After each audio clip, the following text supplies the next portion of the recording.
জাহান্নামী হতে গেলে এক নম্বরে আমাদের সর্বপ্রথম ঈমান আনয়ন করতে হবে আল্লাহ ছাড়া কোনো মালিক নাই, আল্লাহ আমাকে খাওয়ায়, আল্লাহ আমাকে লালন পালন করে। বিশ্ব নবী মুহাম্মদুর রাসূলুল্লাহ সাল্লাল্লাহু আলাইহি ওয়াসাল্লাম আমার নবী। জান্নাত জাহান্নাম সত্য, কবর সত্য, এই দুনিয়াতে যা কিছু আল্লাহ তৈরি করলেন সবকিছু আল্লাহ বানাইছে। কোন রাজা বাদশাহ তৈরি করতে পারে নাই, কোন গাজা বাবাই খাজা বাবাই তৈরি করতে পারে নাই। সবকিছুর মালিক আল্লাহ। মৃত্যুর পরে আবার আমাদেরকে পুনরায় আল্লাহ জীবিত করবেন, জীবিত করবেন, হিসাব কিতাব দিতে হবে। জান্নাত জাহান্নাম সবই সত্য, এই কথার ইয়াকিন দিলে ঢুকানোর পরে সর্বপ্রথম আপনার যে কাজ থাকবে 5 ওয়াক্ত নামাজ কিন্তু সময় মতো মসজিদে গিয়ে আদায় করতে হবে।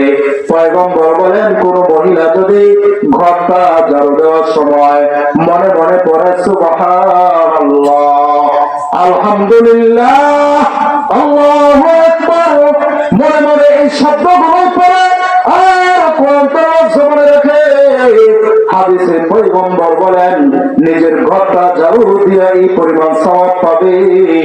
ওই যে বাইতুল্লাহ ঝাড়ু দিলে যে পরিমাণ সওয়াব আল্লাহ দেয় ওই পরিমাণ সওয়াব ওই মহিলার আমলনামায় দান করবে। সুবহানাল্লাহ।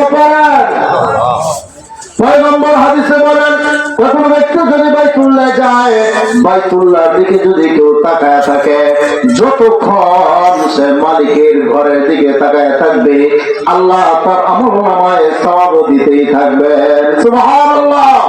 পয়গম্বর বলেন কারো যদি মা এবং বাবা জীবিত থাকে অথবা দুইজনের একজন জীবিত থাকে, তাদের চেহারার দিকে যতবার তাকাবে ততবার বিনা শর্তে ফেরেশতারা সওয়াব লিখতেই থাকে। সুবহানাল্লাহ। পয়গম্বর বলেন যে একটা কোরআন 30 পারা কোরআন যদি হাফেজ হতে পারো নূর আলা নূর, হাফেজ যদি নাও হতে পারো বান্দা ওর সাথে যদি তুমি কোরআনটা একটু খোলো, কোরআন তেলাওয়াত যদি নাও করতে পারো মাঝে মধ্যে কোরআনটা খুইলা একটু কোরআনটা দেখবা যে আল্লাহ কিভাবে অর্থ কিভাবে সুন্দর করে হরফ বলে লিখছে।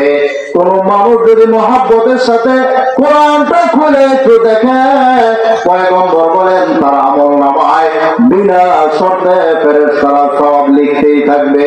সুবহানাল্লাহ। এই তিনটা জিনিস আল্লাহ দুনিয়াতে দিয়ে দিলেন।